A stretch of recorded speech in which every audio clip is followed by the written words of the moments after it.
নমস্কার, আমার নাম সোমা ভূষণ। আমি আগরতলা যোগেন্দ্রনগর নিবাসী।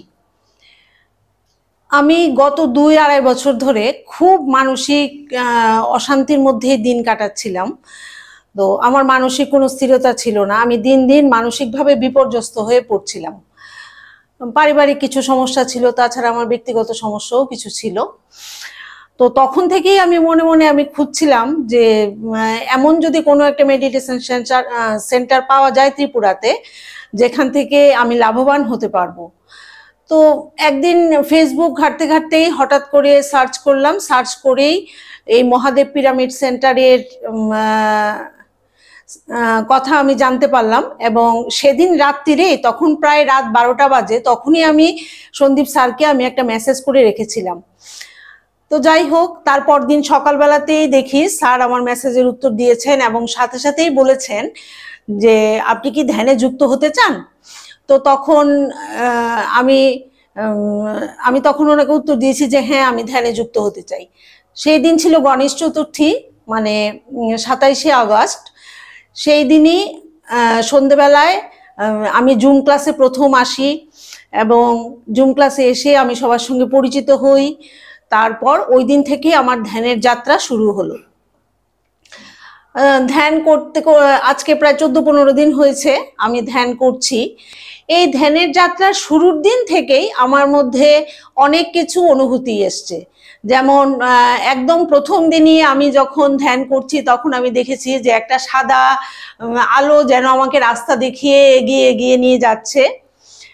তারপর হয়েছে একদিন আমি যখন খুব গভীর ধ্যানে ছিলাম তখন যেন মনে হচ্ছিল যে কেউ আঙ্গুল দিয়ে আমার কপালটা বুলিয়ে দিয়ে চলে গেল। তারপর আরেকদিন দেখলাম যে আমার ঠিক গালের ওপর থেকে এক ফোঁটা জল আপনা আপনি আমার ঠোঁটের ভেতর ঢুকে পড়লো। মানে সেটা যে আমি ইচ্ছাকৃত ঢুকিয়েছি বা ওরকম কিছু নয়, গালের ওপর থেকে জলটা আমার একদম মুখের ভেতরে এটা ঢুকে পড়লো। আমি যখন আমার এই অনুভূতিগুলির কথা আমি স্যারকে যখন জানালাম তখন স্যার আমাকে বললেন যে আমি নাকি অতীত জন্মেও ধ্যান করেছি এবং সেই ধ্যানে খুশি হয়ে এবং এখনো আমি আবার ধ্যান করছি বলে খুশি হয়ে গুরুরা এসে আমাকে হাত বুলিয়ে দিয়ে গেছেন এবং আমাকে আশীর্বাদ করে গেছেন, এটা বলছেন। তো গত 2 দিন ধরে আমি যখন ধ্যান করছি, তার এই 2 দিনের প্রথম দিন আমার মধ্যে কোনো চেতনা ছিল না।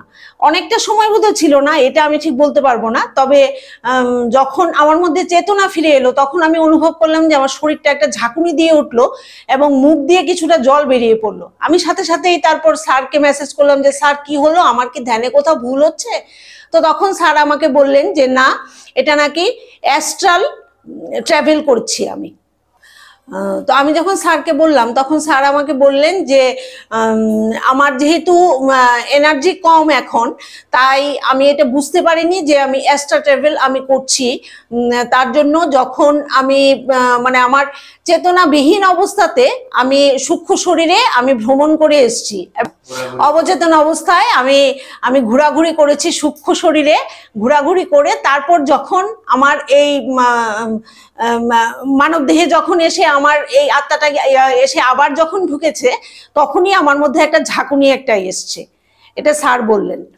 তো আজকে আমি প্রথমবার এসছি মহাদেব পিরামিডে এসে আমি আজকে ধ্যান করেছি।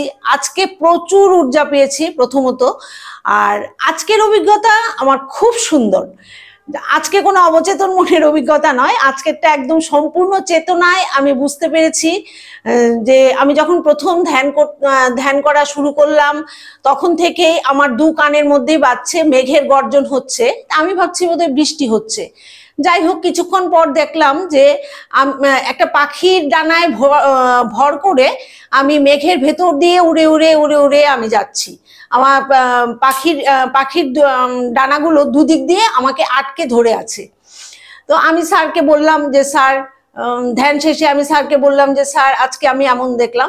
স্যার তখন বললেন যে আপনার চেতন মনে আপনি আজকে ভ্রমণ করে এসছেন, সূক্ষ্ম শরীরে আপনি আজকে ভ্রমণ করে এসছেন।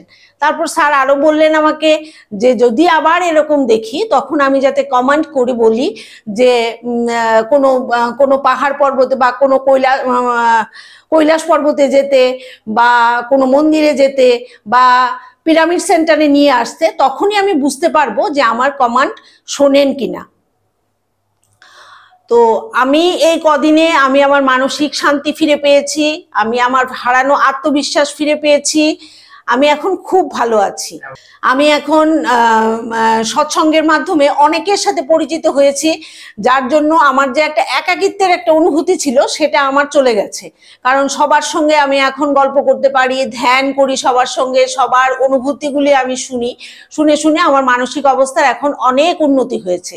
আর একটা অভিজ্ঞতা হয়েছে আমার সাথে, আমি যখন ধ্যান শুরু করি তখন থেকে টানা 8 দিন আমি নিরামিষ খেয়েই ধ্যান করছিলাম। কিন্তু নবম, দশম এবং একাদশ দিনে আমি মাছ মাংস খেয়েছিলাম। এই 3 দিন আমি একদম ধ্যান করতে পারিনি, মানে আমার ধ্যানে কোনো মনোযোগী ছিল না। তারপর থেকে আমি এখন সম্পূর্ণভাবে নিরামিষ আহার গ্রহণ করে ধ্যান করছি এবং আমি ধ্যান খুব ভালো হচ্ছে। প্রতিদিনই আমার মধ্যে প্রচুর ঊর্জা আমি পাচ্ছি। এই ধ্যানের মাধ্যমে শারীরিকভাবে আমরা সুস্থ হয়ে যাই, যদি কোনো রোগ ব্যাধি থাকে তাহলে আমরা সুস্থ হয়ে যাই। মানসিক শান্তি তো অবশ্যই আমরা পাই, আর তারপর যে আমাদের বুদ্ধির বিকাশ হয়, আমাদের আত্মার বিকাশ হয়, আমাদের মধ্যে সৎ বুদ্ধি আসে।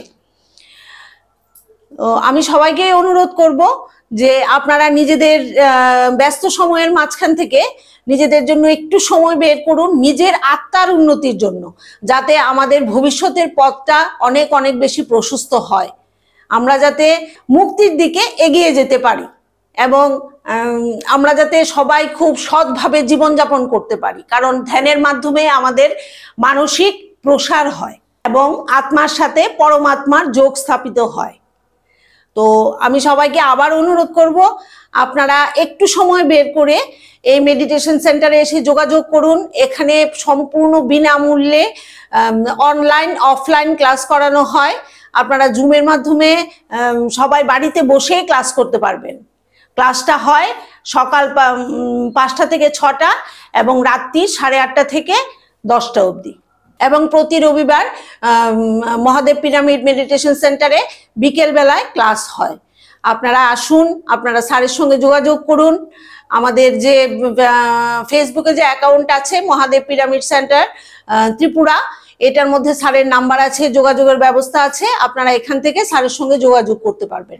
তাছাড়া আমাদের একটা ইউটিউব চ্যানেলও আছে PSSM ত্রিপুরা, আপনারা ইউটিউবে গিয়ে ওই চ্যানেলটাকে সাবস্ক্রাইব করে নিন। ওখানে আমাদের সমস্ত আমরা যারা ধ্যানের সঙ্গে যুক্ত আছি সবার প্রতিদিনের অভিজ্ঞতা আছে, তারপর ধ্যানে আমাদের কার কি উন্নতি হলো সবকিছু আছে। এটা শুনে আপনারা নিজেই বুঝতে পারবেন যে ধ্যানের মাধ্যমে আসলে কি কি অলৌকিক জিনিস ঘটে এবং তা দিয়ে আমাদের কিভাবে শারীরিক এবং মানসিক সুস্থতা আসে। আপনারা ইউটিউব চ্যানেলে এসে দেখুন যে ধ্যানের মাধ্যমে আমাদের মধ্যে কি কি পরিবর্তন আসছে, এবং আপনারা সবাই সবকিছু দেখে এই ধ্যানের মাধ্যমে যুক্ত হয়ে নিজেদের বিকাশ করুন। এই বলে আমি আমার বক্তব্য এখানে শেষ করছি। নমস্কার।